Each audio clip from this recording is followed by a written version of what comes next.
Oopsie, what up guys? So it's your boy Nick Mechanic nga pala ang inyong lingkod. So for today's video, meron nga pala tayong home service dito guys sa may Pembo, Makati. I-upgrade nga pala natin yung e-bike niya na malupit guys.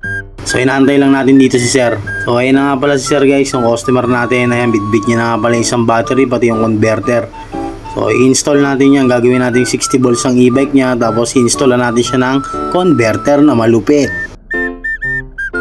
At ayan na nga guys, sisimulan na natin siyang i-upgrade. Ayan, kinalas ko na lahat, pinaita ko muna bago ko kalasin yung controller niya. So gagawin natin 60 volts yung e-bike ni sir. So let's go.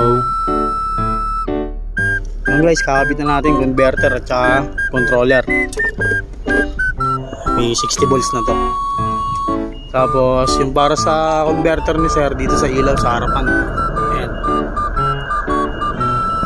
Kaya nagpakabit si sir ng converter. So guys, okay na, naikabit na natin yung controller niya pati yung battery na isa, bali 60 volts na to. So testing muna natin bago natin isalansan o ikabit lahat. Ayan, direkta muna natin. Ayan na guys. Number 1 pa lang yan, number 2, number 3. Kita nyo naman, ang bilis. Kahit aming gulong sir.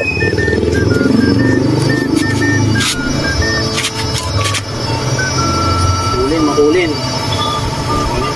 Guys, naikabit na natin yung controller niya. Ayan, naka 60 volts na siya.